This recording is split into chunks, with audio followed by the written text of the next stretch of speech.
성경 최고의 새 말씀과 선악과 사이에서 착각.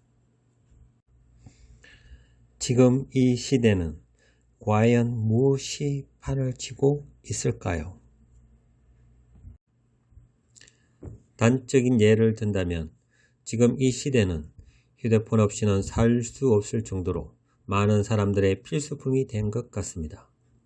물론 못 사는 나라에서는 이것도 정말 사치품이겠지요. 그러면 전 세계 휴대폰을 주도하는 애플사의 로고가 무엇인가요? 바로 그것은 한 입 베어먹은 선악과를 상징하고 있습니다. 마치 그것과 같이 지금 이 시대는 모두 다 생각일 휴대폰 또는 컴퓨터가 우리 인류에게 꿈같은 삶을 살게 해주는 도구로 인식이 되어 있지 않을까요? 먹음직하고 보암직하며 지혜롭게 할 만큼 탐스러운 선악과가 하나님처럼 되게 하는 그런 도구로 여겨지는 것과도 같은 원리가 아닐까요? 그러나 실상은 어떤가요? 우리는 휴대폰을 통해서 휴대폰의 종같이 되어 있고 또한 결국 그것은 사탄의 종과 같은 것이며 최종 칩이식을 통해서 결코 돌이킬 수 없는 완전 사탄의 종이 되어 버리는 것입니다. 이처럼 선악과의 신기루는 사탄의 속임이고 사탄이 하와를 미혹시켜 완전 착각케 해서 결국 그 꾀임에 넘어가게 된 그들은 하나님의 하나밖에 없었던 그 금지의 명령을 어기게 되었고 또한 그것은 모든 인류의 죽음과 영원한 지옥으로 가게 하는 인류 역사 최악의 비극이자 모든 인간이 결코 피할 수 없게 하는 운명적인 영원한 살인을 당하게 했습니다. 사탄이 여기서 가장 교묘하게 사용한 것은 바로 착각입니다. 그리고 교만의 극치인 말로 오직 하나밖에 없었던 하나님의 명령을 완전히 무시하며 반박했습니다. 그런데 문제는 이 방법을 사탄이 변함없이 이 세상에서 모든 인간에게 사용하고 있는 것입니다. 선악과의 미혹, 선악과의 신기루, 선악과의 착각, 선악과의 영광으로 세상의 모든 것에 이 마약을 뿌려 놓았습니다. 세상 것들을 즐기고 누리는 것이 최고이고 결코 죽어도 지옥에 가지 않으며 지옥은 없고 또한 죽어도 우리는 영원한 별이 되며 또한 우리는 과학으로 우리의 뇌를 다른 곳으로 업로드를 통해서 영원토록 살 수 있다고 하는 수많은 현실 속에서 실제로 존재하고 발전되고 있는 것들을 보여주면서 신기루의 착각에 완전히 몰살되게 하고 있습니다. 성경 말씀은 온데간데가 없습니다. 교회에 다니는 수많은 그리스도인들조차도 성경보다 과학과 세상 정보를 더 신뢰하는 것 같습니다. 그리고 사탄이 모든 그리스도인들에게 최고의 미혹을 하는 것은 바로 가장 비슷해 보이게 만드는 것입니다. 그것은 성경 최고의 새 말씀은 온데간데 없게 만들고 그 외의 모든 말씀들을 자신의 유익대로 또는 자신이 편한 대로 해석하게 해서 다른 모든 말씀들을 각자 최고로 만들어서 아무 문제 없는 것처럼 착각하게 만드는 것입니다. 사탄은 너무나도 잘 알고 있습니다. 성경 최고의 새 말씀에 대한 순종과 마음만 빼앗는다면 나머지 것은 아무 소용이 없다는 것을, 그리고 결국 휴거되지 못하게 하면서 망하는 길로 가게 하고 또한 자신의 종으로 너무나도 쉽게 삼을 수가 있다는 것을 사탄은 가장 잘 알고 있습니다. 아담과 하와에게 하나님께서 요구하셨던 것은 오직 하나였던 것처럼 지금도 우리에게 요구하시는 것도 어찌 보면 오직 한 가지, 성경 최고의 새 말씀입니다. 그 외 모든 말씀들은 여기에서 출발했으며 모든 것이 여기에 뿌리를 두고 있습니다. 휴거가 정말 임박한 이 시기에서 사탄의 최고 전략은 혼돈, 착각 또는 지엽적인 말씀들에만 집중하게 만드는 것이라고 저는 믿습니다. 겉으로 드러나는 수많은 종교 생활과 활동들을 통해서 아주 편안하게 전혀 문제가 없다고 착각하게끔 사탄은 많은 그리스도인들의 생각 속에 분명 인식시키고 있음을 저는 믿습니다. 지금은 착각에서 벗어날 때입니다. 수많은 죄들의 미혹, 환상, 신기루, 영광 등등의 착각에서 벗어나야 하며 또한 우리의 생각과 마음이 정말 어디에 최고의 집중을 해야 하는지에 대한 착각에서 벗어나야 합니다. 순수하게 성경을 보면 모든 것이 명확하게 보입니다. 휴거와 천국의 명확한 기준점에서 절대 흐트러져서는 안 됩니다. 사탄은 반드시 모든 성경의 말씀들을 사용해서 우리의 시야를 온통 흐려놓을 것입니다. 마치 다음의 예와 같습니다. 성경 최고의 새 말씀은 순종을 안 해도 된다. 다른 성경 말씀들도 얼마나 많은데 그러한 것 중에서 내가 편한 대로 믿고 그 말씀대로 따르기만 하면 돼. 또한 하나님의 은혜와 선물들을 얼마나 많이 받았어. 나를 통해서 하나님이 얼마나 많이 사용하고 계시는데 그리고 나를 통해서 하나님의 권능들이 나타나고 있어 등등. 그렇게 우리는 주님께 가는 그 순간까지 언제나 정신을 바짝 차려야 할 것입니다. 그리고 성경 최고의 새 말씀에 대한 직접적인 착각이 있습니다. 성경 최고의 새 말씀은 너무 힘들어 모든 것을 잃어볼 수가 있어. 성경 이 새 말씀에만 집중한다는 것은 너무나도 부족해 또는 한 곳에 치우친 것과 같아. 이 영광은 과연 클까? 예수님처럼 그냥 비참한 생애로 마감하는 것이 아닐까? 실제로 성경 예들을 보더라도 다 비참하게 죽었어. 이것의 삶은 정말 어리석은 것이고 미친 사람들이 믿는 헛된 것을 추구하는 것이야. 성경에는 그냥 각자의 스타일대로 살았던 사람들이 수두룩해. 나의 롤 모델은 총리 요셉, 왕인 다윗, 지혜와 모든 부를 누렸던 솔로몬이야 등등. 여러분은 과연 어떠한 삶을 선택할 것입니까? 마지막으로 최근에 하만 기차 여행을 갔다 오면서 누린 은혜가 있는데 이번 내용과 관련이 있는 것 같아서 간단히 소개하고 이야기를 마무리할까 합니다. 이번 하만 기차 여행은 지금까지 갔다 온 여행 중에서 너무나도 완벽하고 기쁨이 충만한 여행이었습니다. 뭐랄까 하나님의 세심하고도 풍성한 예배하심으로 풍성한 위로를 경험한 시간이었습니다. 이 기쁨을 견준다면 제가 처음 예수님을 믿고 하나님의 자녀가 되었음을 확신하게 되었을 때의 그 감격과도 맞먹습니다. 그것도 매우 무더운 여름 날씨에서 누린 축복이었습니다. 시원한 바람, 하늘, 구름, 음식들, 명소, 복숭아 세계 득템, 화장실 비대기, 무인 카페 등등 이 모든 것들이 어찌 보면 참 소소하고 일상적인 것들인데 어떻게 그렇게 큰 은혜로 와닿았는지 저도 참 모를 일이었습니다. 저는 그냥 미리 알아보지 않고 단순히 트래킹했으며 그러면서 끝까지 하나님께서 예배해 놓으신 것들을 누렸는데 모든 것이 완벽했습니다. 그래서 저는 더 크게 놀라지 않을 수가 없었습니다. 이러면서 하나님께서 제게 교훈하고 계시는 것을 느꼈습니다. 그것은 바로 믿음이었습니다. 모든 것을 하나님께 맡기고 나의 머리, 지식, 지혜가 아닌 성령님께서 인도하시는 대로 단순히 믿음의 순종의 길을 걸어가는 것이었습니다. 그래서 저는 참 위로가 많이 되었습니다. 왜냐하면 저는 지금 저의 블로그와 유튜브에서 성경 최고의 새 말씀과 휴거의 때와 관련 이야기를 하고 있기 때문입니다.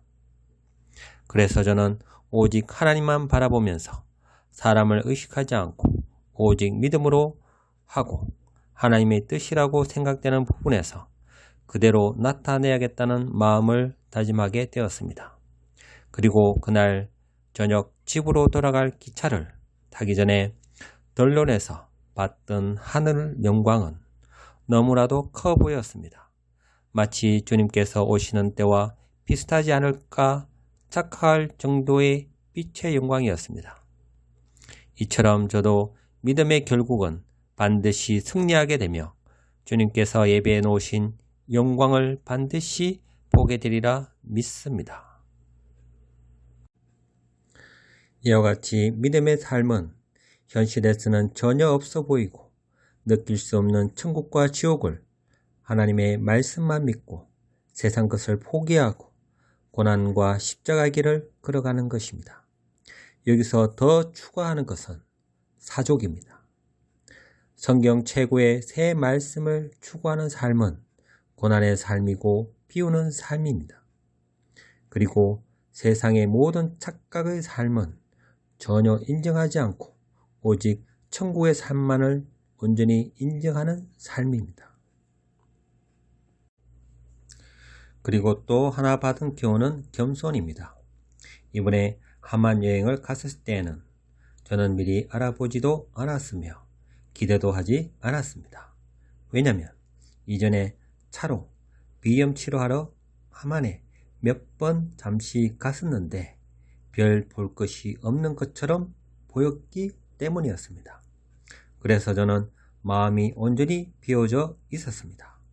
그러면서 하나님께 기도한 것이 있었는데 그것은 저는 온전한 쉼을 누리길 원합니다 였습니다. 그래서 저는 직장일, 블로그, 유튜브, 기타 모든 일에 대한 생각과 마음 또는 휴대폰으로 보는 것을 완전 차단했습니다. 그리고 오직 그곳의 환경에만 집중하면서 트래킹했습니다.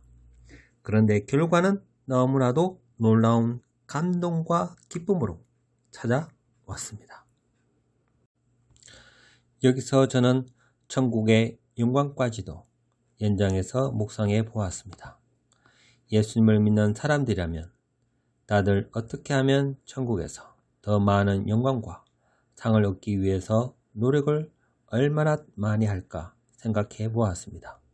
그러면서 또한 세상에서도 더 많은 영광을 누리려고 합니다. 물론 저도 마찬가지였습니다.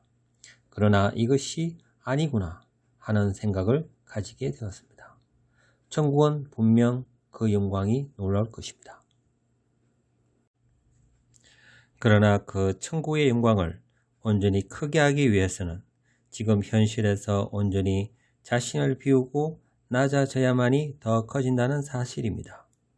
반대로 현실에서 자신의 마음이 부유해지고 세상의 좋은 모든 것들을 다 누리기에 웬만하면 만족이 안 되는 그 영적인 상태 또는 자신이 하나님을 위해서 너무나도 많은 것들을 했으니 분명 하늘의 영광이 엄청나게 클 것이라고 잔뜩 기대할 경우들은 과연 천국의 영광이 클까요? 아니면 지옥에 있지는 않을까요? 이것은 모두 다 착각의 늪에 빠져서 생각해서 보는 삶의 대표적인 모습이라고 생각됩니다. 너희 안에 이 마음을 품으라. 곧 그리스도 예수의 마음이니 그는 근본 하나님의 본체시나 하나님과 동등됨을 취할 것으로 여기지 아니하시고 오히려 자기를 비워 종의 형체를 가지사 사람들과 같이 되셨고 사람의 모양으로 나타나사 자기를 낮추시고 죽기까지 복종하셨으니 곧 십자가에 죽으심이라. 이러므로 하나님이 그를 지극히 높여 모든 이름 위에 뛰어난 이름을 주사 하늘에 있는 자들과 땅에 있는 자들과 땅 아래에 있는 자들로 모든 무릎을 예수의 이름에 꿇게 하시고 모든 입으로 예수 그리스도를 주라 시인하여 하나님 아버지께 영광을 돌리게 하셨느니라. 빌립보서 2장 5절에서 11절.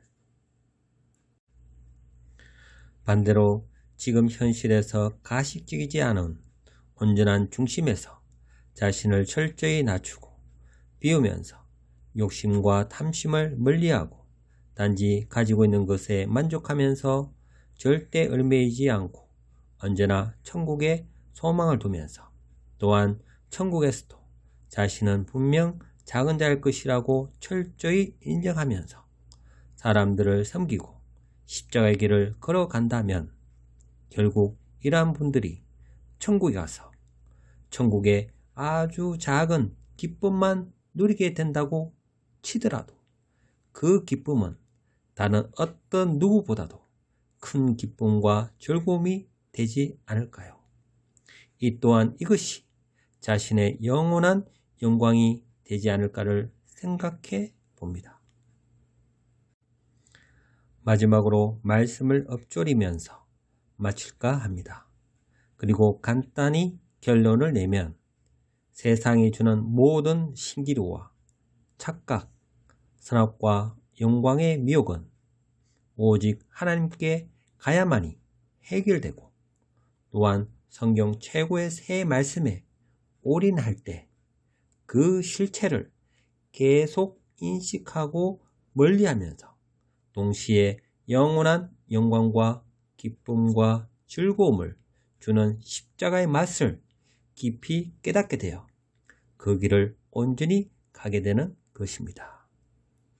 감사합니다.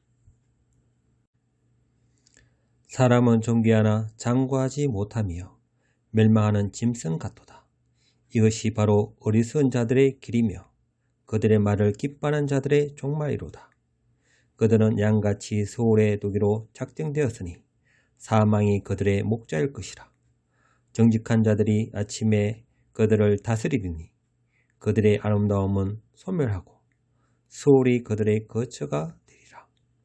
그러나 하나님은 나를 영접하시리니 이러므로 내 영혼을 소울의 권세에서 건져내시로다. 사람이 치부하여 그의 집의 영광이 더할 때 너는 두려워하지 말지어다. 그가 조금에 가져가는 것이 없고 그의 영광이 그를 따라 내려가지 못함이로다. 그가 비록 생시에 자기를 축하하며 스스로 좋게 함으로 사람들에게 칭찬을 받을지라도 그들은 그들의 역대 조상들에게로 돌아가리니 영원히 빛을 보지 못하리로다. 존귀하나 깨닫지 못하는 사람은 멸망하는 짐승 같도다. 시편 49편 12절에서 20절. 볼지어다 이들은 악인들이라도 항상 평안하고 재물은 더욱 불어나도다. 내가 내 마음을 깨끗하게 하며 내 손을 씻어 무죄하다 한 것이 실로 헛되도다. 나는 종일 재난을 당하며 아침마다 징벌을 받았도다. 내가 만일 스스로 이르기를 내가 그들처럼 말하리라 하였더라면 나는 주의 아들들의 세대에 대하여 악행을 행하였으리이다. 내가 어쩌면 이를 알까 하여 생각한즉 그것이 내게 심한 고통이 되었더니 하나님의 성소에 들어갈 때에야 그들의 종말을 내가 깨달았나이다. 주께서 참으로 그들을 미끄러운 곳에 두시며 파멸에 던지시니 그들이 어찌하여 그리 갑자기 황폐되었는가. 놀랄 정도로 그들은 전멸하였나이다. 주여 사람이 깬 후에는 꿈을 무시한 같이 주께서 계신 후에는 그들의 형상을 멸시하시리이다. 내 마음이 산란하며 내 양심이 찔렸나이다. 내가 이같이 우매무지함으로 주 앞에 짐승이 오나 내가 항상 주와 함께하니 주께서 내 오른손을 붙드셨나이다. 주의 교훈으로 나를 인도하시고 후에는 영광으로 나를 영접하시리니. 시편 73편 12절에서 24절.